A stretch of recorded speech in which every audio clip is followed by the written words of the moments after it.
جب حضرت غوث پاک رضی اللہ تعالیٰ عنہ نے اپنا منہ کھولا تو حضور نبی کریم صلی اللہ علیہ وسلم نے آپ کے منہ میں، آپ کے دہن میں اپنا لعاب دہن 7 مرتبہ ڈالا۔ لعاب تو آپ سمجھتے ہی ہیں، لعاب مانے تھوک ہوتا ہے، اور ادب سے ہم لعاب دہن کہتے ہیں۔ سرکار مصطفیٰ صلی اللہ علیہ وسلم کے تھوک کو تھوک نہ کر کے لعاب دہن کہا جاتا ہے ادب سے۔ تو آپ نے اپنے لعاب دہن کو سرکار غوث پاک رضی اللہ تعالیٰ عنہ کے منہ میں 7 مرتبہ ڈالا، اور پھر ارشاد فرمایا ادعو الی سبیل ربک بالحکمت والموعظۃ الحسنہ، اے عبد القادر اب تم اٹھو اور حکمت و نصیحت، حکمت کے ساتھ اللہ کا پیغام لوگوں تک پہنچاؤ۔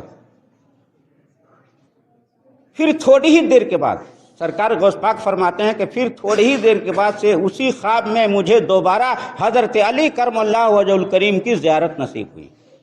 اور حضرت علی کرم اللہ وجہ الکریم نے میرے منہ میں اپنا لعاب دہن 6 مرتبہ ڈالا۔ تو میں نے عرض کیا کہ حضور آپ نے 6 ہی مرتبہ کیوں عطا فرمایا،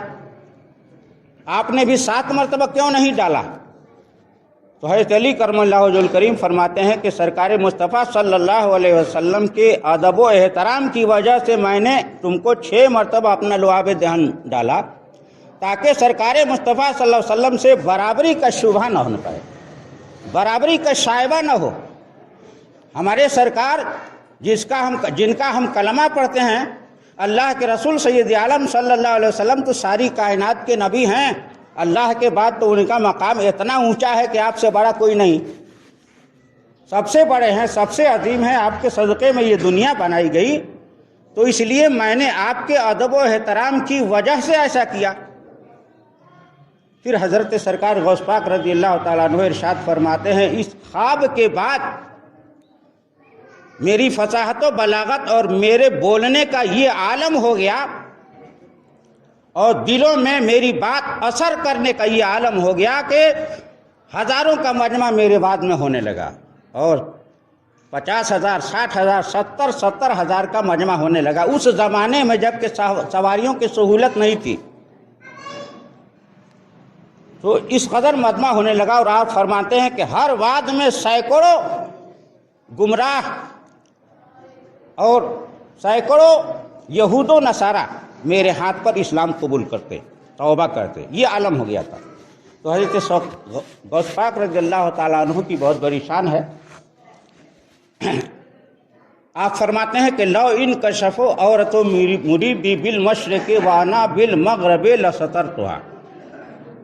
اگر میرے کسی مرید کا سطر مشرق میں ننگا ہو جائے، مشرق مانے پورب اور مغرب مانے پچھم، تو آپ فرماتے ہیں کہ اگر میرے کسی مرید کا، میرے چاہنے والے کا، مجھ سے محبت کرنے والے کا سطر ننگا ہو جائے مشرق میں، تو میں مغرب میں رہتے ہوئے اس کے سطر کو ڈھانپ دوں گا۔ اس کو کہتے ہیں غوث۔ غوث جو ہوتا ہے اس کی نظر تمام انسان و جنات پر رہتی ہے، تمام، ایک دو نہیں۔ ایک مرتبہ کا واقعہ ہے کہ آپ واعظ بیان فرما رہے ہیں اور مجمع کھچا کھچ بھرا ہوا ہے، کثیر لوگ ہیں، اور مجمع کے بیچ میں ایک ایسا آدمی بیٹھا ہے جو نہایت ہی پیارے محبت سے تمام سامعین کی طرح واعظ سننے میں مبتلا ہے۔ آج کل کے واعظ کی طرح نہیں کہ واعظ ہو رہی ہے، تقریر ہو رہی ہے، شور شرابہ بھی چالو ہے، اس کا احترام ہے، اس کا ادب ہے۔ تو وہ بیچ میں تھا،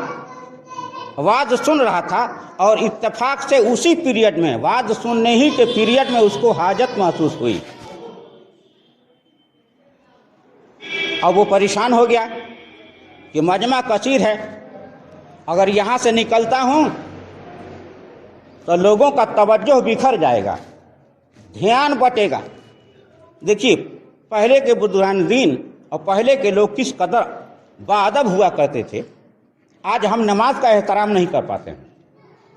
اور پہلے لوگ محفلوں میں واعظ سننے کا کتنا احترام کرتے تھے کہ وہ سوچ رہے ہیں، کہہ رہے ہیں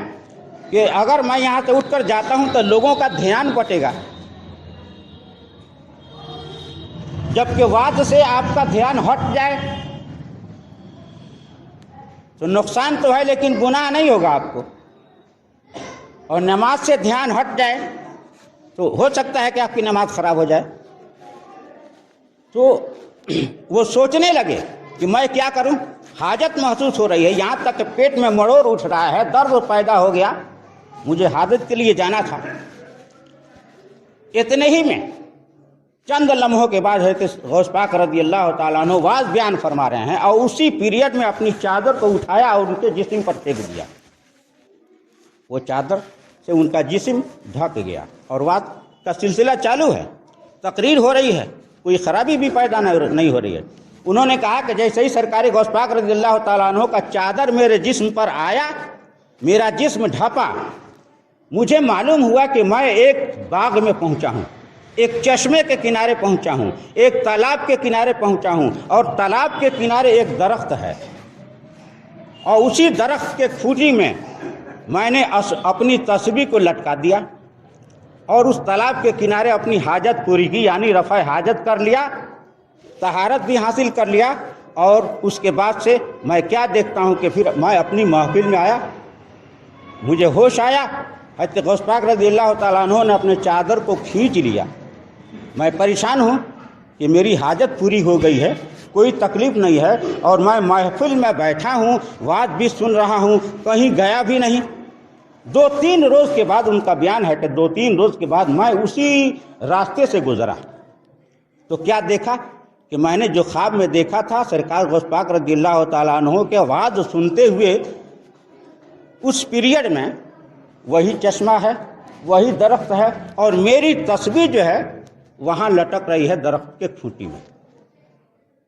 میں نے یہاں تلاش کیا، ہوش آیا تو دیکھا کہ سب کچھ تو ہے لیکن میری تسبیح غائب ہے، تو میں وہاں بھول کے وہاں تسبیح لٹکا دیا تھا اور مجھے یاد نہیں آ رہا تھا۔ تو یہ ہے بزرگان دین کا تصرفات۔ اس لیے حضرت غوث پاک رضی اللہ تعالیٰ عنہ ارشاد فرماتے ہیں کہ لو انکشف عورت مریدی بالمشرق وانا بالمغرب لسترتها، اگر میرے کسی مرید کا مشرق میں جسم ننگا ہو جائے تو مغرب میں رہتے ہوئے اس کے سطر کو ڈھانپ سکتا ہوں۔ اللہ تبارک و تعالی ہم تمام مسلمانوں کو سرکاری غوث پاک رضی اللہ تعالیٰ عنہ کی محبت اور غلامی میں زندگی بسر کرنے کی توفیق عطا فرمائے اور ایمان پر خاتمہ نصیب کرے۔ آمین ثم آمین بجاہ سید المرسلین صلی اللہ تعالی علیہ وسلم۔